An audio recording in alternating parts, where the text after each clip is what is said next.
BJP ने अपने 195 उम्मीदवारों की लोकसभा चुनाव के लिए लिस्ट घोषित कर दी और जैसे ही ये लिस्ट घोषित की तो न्यूज चैनलों में यह माहौल बनाकर के दिखाया जा रहा है कि जैसे लिस्ट नहीं घोषित की है बल्कि रिजल्ट आ गया है। कोई बता रहा है कि 195 में से 170 उम्मीदवार जीत जाएंगे, कोई बता रहा है 160 जीत जाएंगे, कोई बता रहा है कि 180 जीत जाएंगे। इस तरह से लिस्ट के साथ साथ उनका रिजल्ट भी बताया जाने लग रहा है। लेकिन एक सर्वे में आपको दिखाने वाला हूं, एक सर्वे में आपको दिखा रहा हूं। जैसे ही कल लिस्ट आनी थी उससे पहले न्यूज 18 की तरफ से, अंबानी जी के चैनल की तरफ से एक सर्वे करवाया जाता है कि 2024 के अंदर आप किसको प्रधानमंत्री देखना चाहते हैं। और इस सर्वे के नतीजे चौंकाने वाले हैं। और इससे भी बड़ी चौंकाने वाली बात यह है इस सर्वे में ऐसा क्या रिजल्ट निकल करके आया कि चैनल ने अपना सर्वे ही डिलीट कर दिया। और इस सर्वे का रिजल्ट देख करके ऐसा लगता है कि फिर जो ईवीएम वाली बात है वो सही है, क्योंकि ऑनलाइन सर्वे के अंदर बीजेपी बुरी तरह से पिछड़ रही है। और बीजेपी ऐसा नहीं कि सोशल मीडिया की पार्टी नहीं है, बीजेपी के पास में अपनी एक खुद सोशल मीडिया है, बीजेपी के पास में अपने खुद के जो है वो सोशल मीडिया के वॉलंटियर्स हैं। और अमित शाह जी तो कहते हैं कि हम पलक झपकते ही इतने लाख लोगों में, इतने करोड़ लोगों में अपना बात, अपनी मैसेज पहुंचा सकते हैं, हमारे पास में इतने बड़े व्हाट्सएप ग्रुप हैं। तो फिर बीजेपी आखिरकार ऑनलाइन सर्वे में क्यों हार रही है? और क्या फिर यह मान लिया जाए कि ऑनलाइन सर्वे में और जमीनी सच्चाई में बीजेपी हार रही है? और जिस तरह से विपक्ष या तमाम लोग आरोप लगाते हैं कि ईवीएम है तो बीजेपी है, क्या फिर वही सच है? मैं आपको पहले सर्वे दिखाता हूं। यह सर्वे देखिए, यह सर्वे जो है वो किया गया न्यूज 18 चैनल की तरफ से। और इस सर्वे में जो है वो सवाल पूछा गया। यह सर्वे कल किया गया 2 मार्च को 10:49 पर। सवाल पूछा गया कि 2024 में आप किसे प्रधानमंत्री के तौर पर देखना चाहते हैं। 4 ऑप्शन दिए गए, नरेंद्र मोदी जी, राहुल गांधी जी, ममता बनर्जी जी और अन्य। 4 ऑप्शन कि नरेंद्र मोदी, राहुल गांधी, ममता बनर्जी और अन्य, किसको आप देखना चाहते हैं। और इसका रिजल्ट जो है वो मैं आपको दिखाता हूं एक एक करके। कई स्क्रीनशॉट आपको दिखाऊंगा ताकि आपको तसल्ली हो जाए कि हां ये सही है। कई स्क्रीनशॉट और अलग अलग वोटों के साथ में। जब 10,000 वोट थे तब कितना रिजल्ट दिख रहा था, 15,000 पर कितना, 25,000 पर कितना, 30,000 पर कितना, यह आपके सामने रखता हूं। तो सबसे पहले आप ये देखिए, एक स्क्रीनशॉट में आपको दिखा रहा हूं। न्यूज 18 ने इस सर्वे को पिन किया, अपने सबसे ऊपर लगाया।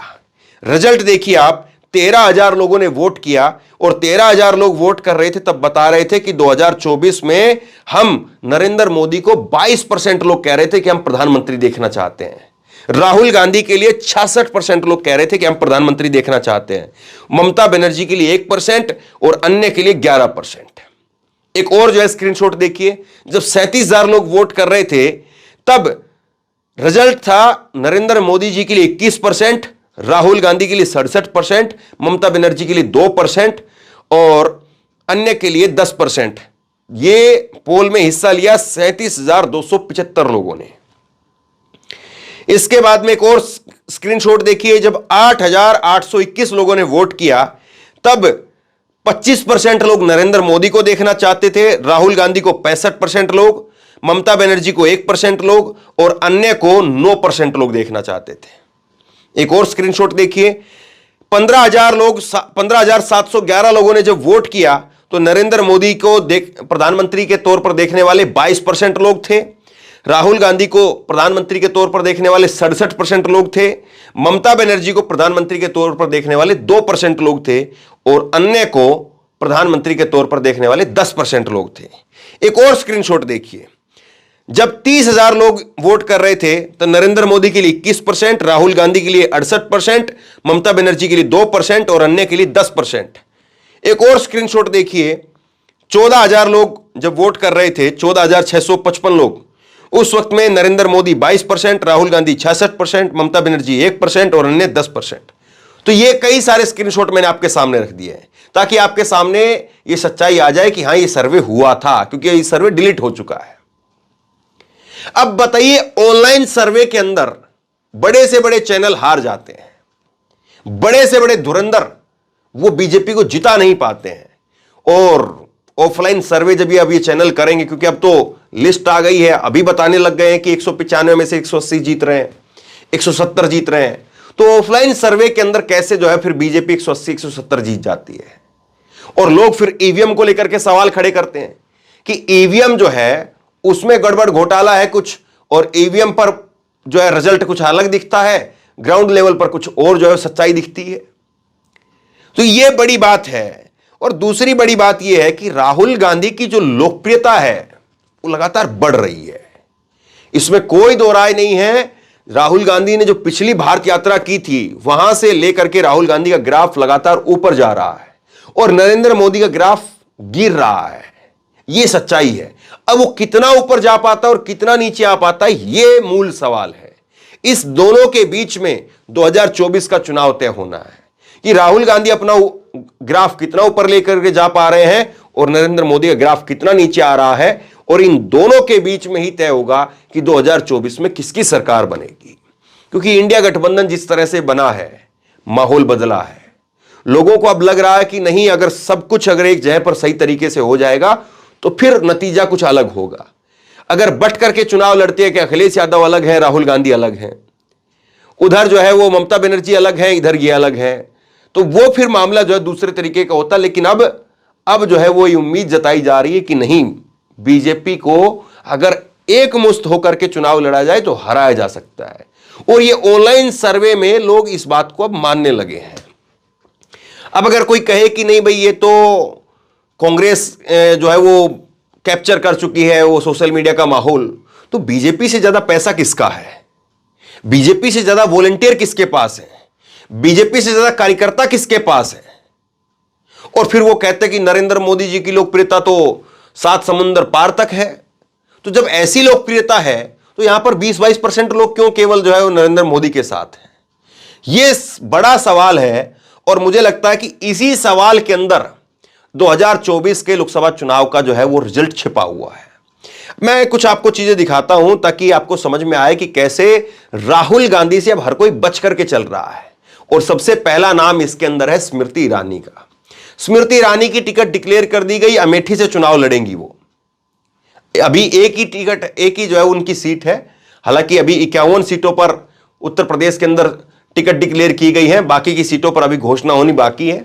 तो अमेठी से ही केवल स्मृति ईरानी रहती हैं या रायबरेली भी उनको उतारा जाता है, यह बड़ा सवाल है। लेकिन देखिए, अमेठी से उम्मीदवार बनाए जाने के बाद में स्मृति ईरानी का कल ट्वीट आया। इसमें राहुल गांधी को चैलेंज और जिस तरह से वो बात लगातार करती रही है कि फिर से गांधी परिवार को धूल चटाएंगे, ये करेंगे वो करेंगे, वो नजर नहीं आया। क्या लिखा इन्होंने, अब की बार 400 पार, मतलब कि बताना है पहले, माहौल बना करके रखो पहले, बाद में अपनी बात करेंगे। आगामी लोकसभा चुनाव 2024 हेतु मां कालिकन की पावन धरा अमेठी से भाजपा प्रत्याशी घोषित कर एक बार पुनः मुझ पर भरोसा जताने के लिए देश के यशस्वी प्रधानमंत्री श्री नरेंद्र मोदी जी, राष्ट्रीय अध्यक्ष जेपी नड्डा जी और आदरणीय गृह मंत्री अमित शाह जी का हार्दिक आभार। राष्ट्रीय सेवक आरएसएस को तो इसमें कुछ नहीं लिखा, लेकिन मैं गलती से पढ़ गया। राष्ट्रीय सेवक मोदी जी के नेतृत्व में डबल इंजन की सरकार ने बीते वर्षों में अमेठी के सर्वांगीण विकास हेतु एक लंबी लकीर खींची है। विकास की इस गति को निरंतर बनाए रखने और अमेठी को अग्रणी और आत्मनिर्भर बनाने के लिए प्रत्येक अमेठी वासी और बीजेपी अमेठी का एक एक कार्यकर्ता उमंग और उत्साह के साथ में संकल्पित है। मुझे पूर्ण विश्वास है कि मोदी जी के नेतृत्व में आने वाले लोकसभा चुनाव में प्रचंड जनमत के साथ में देश में सुशासन और गरीब और सेवा कल्याण का कमल तीसरी बार खिलने जा रहा है। ये जो इनकी तरफ से ट्वीट किया गया है। अब इसमें ये लाइन वो पहले लिखती थी इस तरह से कुछ कि इस बार गांधी परिवार के शहजादे को फिर से धूल चटाएंगे, इस बार गांधी परिवार के शहजादे को जमानत जब्त करा दे, मतलब इस तरह की, जमानत की खैर नहीं कही लेकिन धूल चटाने की बातें कही। अब वो शहजादा शब्द इस्तेमाल नहीं करती हैं, प्रधानमंत्री भी शहजादा शब्द इस्तेमाल नहीं करते हैं। तो क्या अब राहुल गांधी से दूरियां बनाने लगे हैं, ये मूल सवाल है। और इसके बाद में मैं कुछ चीजें आपको और दिखाना चाह रहा हूं जो कल की लिस्ट से जुड़ी हुई है। एक वो सिंधिया का ट्वीट भी आप देखिए। और आज बड़ी बात यह है कि राहुल गांधी की यात्रा आज मध्य प्रदेश के शिवपुरी में पहुंचने वाली है और यहीं से जो है वो गुना सीट से सिंधिया को उम्मीदवार बनाया गया। इन्होंने क्या ट्वीट किया जरा देखिए। बीजेपी इंडिया यानी बीजेपी के शीर्ष नेतृत्व ने मुझे गुना के भाई बहनों की सेवा का जो अवसर दिया है वो मेरे लिए बहुत सौभाग्य की बात है। इस विश्वास के लिए मैं प्रधानमंत्री श्री नरेंद्र मोदी जी, गृह मंत्री श्री अमित शाह जी, राष्ट्रीय अध्यक्ष श्री जेपी नड्डा जी का हार्दिक धन्यवाद करता हूं। मुझे आशा और विश्वास है कि गुना की मेरी भगवान समान जनता मुझे अपना आशीर्वाद देगी। मैं अपनी तरफ से आपकी उम्मीदों पर हर प्रकार से खरा उतरने का पूरा प्रयास करूंगा। एक बार फिर से मोदी सरकार, ये इन्होंने किया। हालांकि ये राज्यसभा सांसद है लेकिन अब लोकसभा में उतार दिए गए हैं और जिनका टिकट काटा है उन्हीं से पिछली बार ये हारे थे। तब ये कांग्रेस में थे, बीजेपी में आए हुए केपी यादव से हार गए थे और इस बार जो है वो उनका टिकट काट करके इनको फिर से टिकट दिया गया है। अब कितना वो सहयोग करेंगे, कितना समर्थन करेंगे और कितना अंदर खाने बगावत होगी और कितना लोग इस बार सिंधिया को जो है वो वहां से सांसदी के तौर पर आगे भेजने के काम करेंगे या जिस तरह से राहुल गांधी या कांग्रेस पार्टी को एक तरह से धोखा दे करके आकर के बीजेपी की सरकार बनवा दी थी, उसका जो है वो लोग बदला लेंगे, ये अपने आप में एक सवाल है।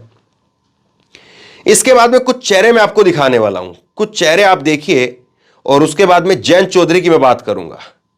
कुछ चेहरे देखिए आप, ये वो चेहरे हैं जिनका टिकट कट गया है।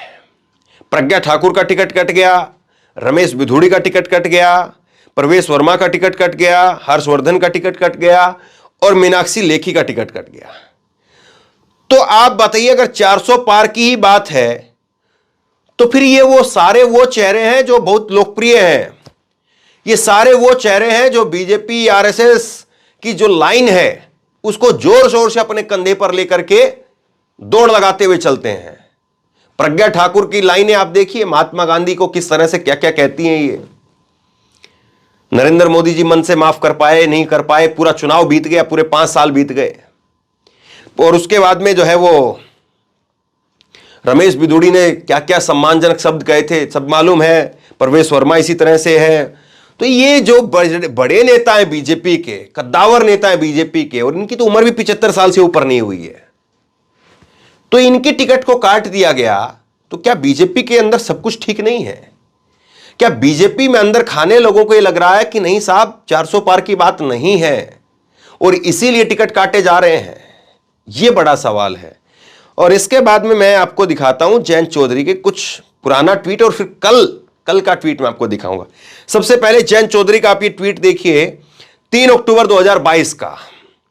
लखीमपुर खीरी नरसंहार भूलना मत, ये इनकी तरफ से ट्वीट किया गया और इनके एक पूर्व विधायक के उम्मीदवार हैं रोहित अग्रवाल, इनके नेता हैं, वो उन्होंने ट्वीट किया कि सरकार के ताबूत में आखिरी कील किसान ही ठोकेगा। और कल क्या हुआ मालूम है? बीजेपी ने अजय मिश्रा टेनी को फिर से टिकट दे दिया। लखीमपुर खीरी नरसंहार की बात जो ये कर रहे हैं जयंत चौधरी जी, उन्हीं को बीजेपी ने फिर से टिकट दे दिया और जयंत चौधरी जी उन्हीं के साथ में बैठ करके कल फोटो खिंचा रहे हैं। ये ट्वीट आप देखिए जेपी नड्डा का, जिसमें जयंत चौधरी फूलों का गुलदस्ता लेकर के पहुंच गए हैं और दूसरी फोटो के अंदर अमित शाह जी ऐसे करके देख रहे हैं जयंत चौधरी को। क्या लिखा है सुनिए। आज माननीय गृह मंत्री श्री अमित शाह जी की उपस्थिति में आरएलडी के अध्यक्ष जयंत चौधरी जी से मुलाकात हुई। मैं उनके एनडीए परिवार में शामिल होने के निर्णय का हृदय से स्वागत करता हूं।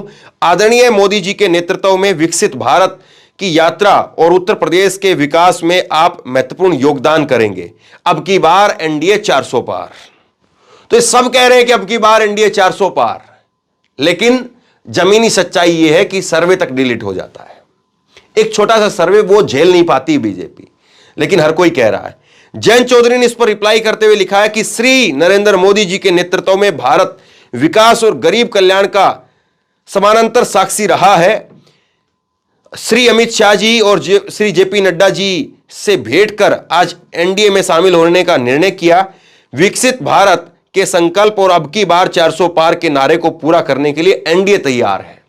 अब 400 पार की नारा जो है वो जयंत चौधरी भी दे रहे हैं, लेकिन जयंत चौधरी को 4 सीट नहीं मिली है। खबर यह है कि जयंत चौधरी को एक राज्यसभा की सीट, एक एमएलसी की सीट और 2 लोकसभा की सीट मिलेंगी।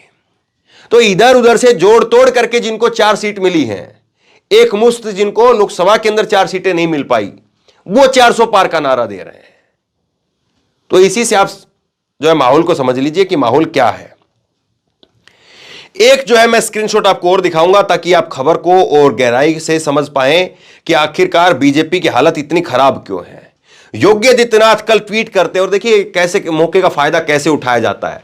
एक तरफ चैनलों के ऊपर 400 पार 400 पार 400 पार 400 पार का रेडी लगी हुई थी कि जैसे फल सब्जी मंडी पर रेडी लगती है कि ले जाओ ले जाओ ले जाओ ले जाओ, उस तरह से रेडी लगी हुई थी कल कि 195 में से 180 जीत गए, 170 जीत गए हैं। यह बताया जा रहा था। उस वक्त में चुपके से योगी आदित्यनाथ की सरकार ने एक निर्णय लिया। क्या निर्णय लिया? आरओ, पहले पुलिस कांस्टेबल की भर्ती का पेपर लीक होने की वजह से रद्द करनी पड़ी भर्ती, और उसके बाद में आरओ के जो अभ्यर्थी हैं वो भी लगातार धरना कर रहे थे, प्रदर्शन कर रहे थे। उनको पकड़ा गया, कॉलरों से पकड़ा गया, मोबाइल जब्त किए गए। मैंने तस्वीरें दिखाई आपको, मैंने खबरें दिखाई आपको। और अब जाकर के सरकार ने सोचा कि नहीं भाई ये भी किरकिरी बन जाएंगे, इसलिए इनको भी रद्द करो, बाद में देख लेंगे, पहले चुनाव निपटने दो। और चुपके से निर्णय तब लिया गया जब चैनलों के ऊपर 400 पार का शोर था। क्या लिखा है सुनिए। उत्तर प्रदेश लोक सेवा आयोग द्वारा 11 फरवरी 2024 को आयोजित समीक्षा अधिकारी, सहायक समीक्षा अधिकारी प्रारंभिक परीक्षा 2023 को निरस्त करने तथा आगामी 6 माह में इसे पुनः कराने के आदेश दिए गए हैं। परीक्षा की शुचिता से खिलवाड़ करने वालों को किसी भी दशा में बख्शा नहीं जाएगा। युवाओं के दोषियों को ऐसी सजा दिलवाएंगे जो नजीर बनेगी। अब ये नजीर अभी क्यों नहीं बना दी भाई? खिलवाड़ हो ही कैसे गया, पेपर लीक ही कैसे हो गया, और आप तो उसको मान ही नहीं रहे थे। और उल्टा जो अभ्यर्थी, जो लड़के, जो नौजवान आपकी सरकार के खिलाफ खड़े होने की हिम्मत दिखा रहे थे, आप उनको क्या कर रहे थे? दौड़ा दौड़ा करके मार रहे थे, मोबाइल जब्त कर ले रहे थे। और आज उन्हीं अभ्यर्थियों ने आपके मुंह पर करारा तमाचा मारा है, तब जाकर के आपको सरकार को ये निर्णय लेना पड़ा है। तो जमीनी सच्चाई बहुत अलग है, और ये नारों की बात वो अलग है, और ये ऑनलाइन सर्वे के अंदर दिख रहा है। अब ईवीएम में क्या नतीजा आएगा वो एक अलग बात है, वो एक अलग डिबेट है। लेकिन ऑनलाइन सर्वे में आज बीजेपी मुंह की खा रही है। कोई चैनल, कोई एंकर, किसी में ये हिम्मत नहीं है कि ऑनलाइन सर्वे कर भी दे। अब ये जो न्यूज 18 को जो सर्वे डिलीट हुआ है, इसके पीछे वजह यही है क्योंकि इनको पता नहीं होगा कि ऐसे सर्वे भी कर सकते हैं। अब इनको पता चल जाएगा कि आगे से 2024 के लोकसभा चुनाव संपन्न होने तक कोई सर्वे नहीं करने वाले हैं ऐसे, इस तरह से, क्योंकि पता है रिजल्ट क्या आएगा। तो बहरहाल बहुत बड़ी खबर है, लोगों तक शेयर कीजिए, पहुंचाइए, और आप क्या सोचते हैं नीचे कमेंट बॉक्स में लिख करके जरूर बताइए। और इसी तरह की तमाम खबरों के लिए ऑनलाइन न्यूज इंडिया को सब्सक्राइब कीजिए, साथ में जो बेल आइकन है घंटी उसको जरूर दबाइए, ताकि जैसे ही कोई खबर अपलोड करें उसकी नोटिफिकेशन सीधे सबसे पहले आपको मिल सके। अगर ये वीडियो फेसबुक पर देख रहे हैं तो फेसबुक पर हमारे पेज को लाइक कीजिए, फॉलो कीजिए और इस खबर को शेयर कीजिए। आपका बहुत बहुत धन्यवाद।